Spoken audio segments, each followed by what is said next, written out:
यूं ही नहीं मैं बन जाता हूं। कुदरत के कोने कोने से खूबियां खोज लाता हूं। गुणवत्ता की गहराइयों का गोताखोर हूं मैं। यूं ही नहीं मैं रजनीगंधा बन जाता हूं। इतने राजनीतिक ड्रामे के बाद आज की तारीख में महाराष्ट्र में किसके पास कितनी सीट है वो भी आपको बताता हूं।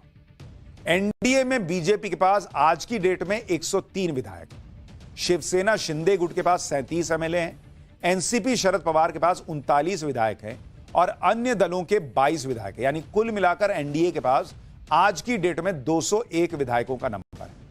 जबकि महाविकास अघाड़ी की बात करें तो कांग्रेस के पास 37 विधायक, शिवसेना यूबीटी के पास 15, एनसीपी शरद पवार के पास 13 विधायक और अन्य दलों के 2 विधायक। महाविकास अघाड़ी के पास कुल 67 विधायक हैं। चुनौतियां सभी दलों के सामने। हाल ही में हुए लोकसभा चुनाव में महाराष्ट्र में मतदाताओं ने गजब फैसला सुनाया, जिससे बीजेपी की टेंशन बढ़ गई। अब 2024 के लोकसभा चुनाव में बीजेपी को 9 सीट मिली, उसे 14 सीट का नुकसान।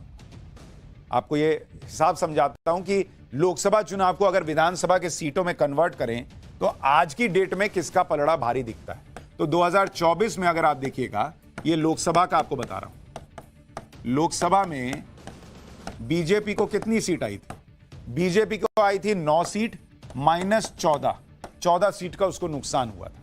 शिवसेना एकनाथ शिंदे वाला, उसको आई थी 7 सीट और एनसीपी जो अजीत पवार वाली है उसको आई थी 1 सीट। कांग्रेस को आई थी 13 सीट, कांग्रेस को 13 और उसको 12 सीट का फायदा हुआ था प्लस 12। शिवसेना यूबीटी इसको आई थी 9 सीट और उसे 9 सीट का नुकसान हुआ था माइनस 9। और एनसीपी शरद पवार को आई थी 8 सीट और उसके लिए प्लस 4 था, 4 सीट का फायदा हुआ था।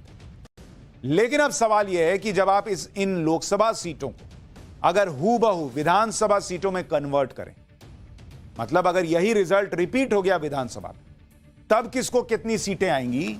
अगर आप उसको ऐसे देखें कि इसको अगर आप कन्वर्ट करें विधानसभा सीट में तो किसकी क्या स्थिति बैठती है जरा देखिए। इन सीटों के हिसाब से बीजेपी को बढ़ा था कितनी सीटों पर? 79 सीट पर बढ़ा था बीजेपी को। शिवसेना शिंदे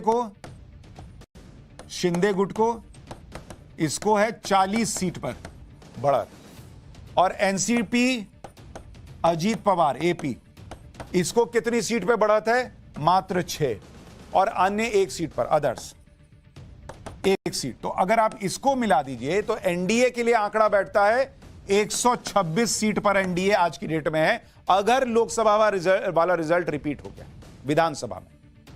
अब इंडी गठबंधन की अगर बात करें, इंडी गठबंधन कहां बैठता है? कांग्रेस को इस हिसाब से अगर देखिएगा तो उसको 63 सीट पर बढ़त है। आप देखिए शिवसेना यूबीटी को, उसको है 67 सीट पे बढ़त और एनसीपी जो शरद पवार वाली है उसको बढ़त है 33 सीट पर 33। यानी अगर इन तीनों को मिला दीजिए तो इसकी सीटें बैठती हैं 153।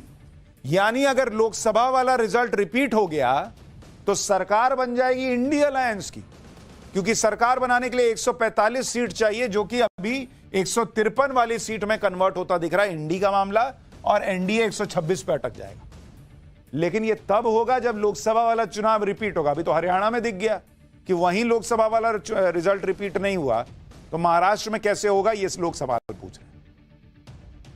अभी दूसरी चुनौती सीट शेयरिंग की है, क्योंकि गठबंधन की राजनीति में सीटों पर सहमति होनी भी जरूरी है और सीट शेयरिंग के मामले में एनडीए इंडी गठबंधन से आगे निकलता दिख रहा है। सूत्रों के मुताबिक सीटों का बंटवारा एनडीए के अंदर आखिरी दौर में 90% सीटों पर समझौता हो चुका है। बीजेपी 158 सीटों पर चुनाव लड़ेगी महाराष्ट्र में, शिवसेना शिंदे गुट 70 सीटों पर और एनसीपी अजीत पवार गुट को 50 सीटें दी जा सकती हैं।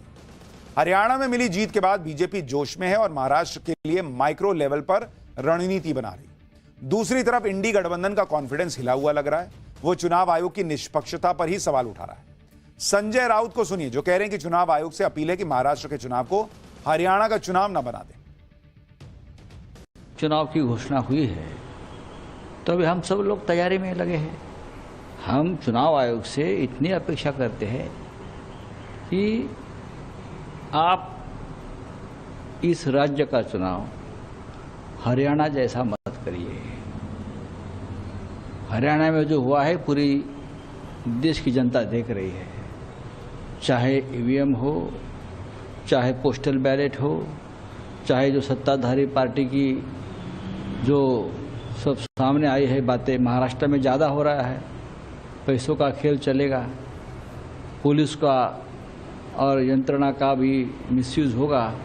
तो ये सब चुनाव आयोग अपने आप को अगर निष्पक्ष मानती है, अपने आप को मानती है, हम नहीं मानते, तो आपको ये करना पड़ेगा। ये वही संजय राउत हैं जब हरियाणा का रिजल्ट आया था तो इन्होंने स्टेटमेंट दिया था कि कांग्रेस ओवर कॉन्फिडेंस में रह गई, अपने साथियों को सीटें नहीं दी और बीजेपी ने गजब का वहां काम। अब महाराष्ट्र में अभी अनाउंस ही हुआ है डेट और इन्होंने दिमाग में भरना शुरू कर दिया कि भैया देखो यहां तो इलेक्शन कमीशन हरियाणा जैसा हाल करेगा तो गड़बड़ हो। यही इन लोगों की दिक्कत। खैर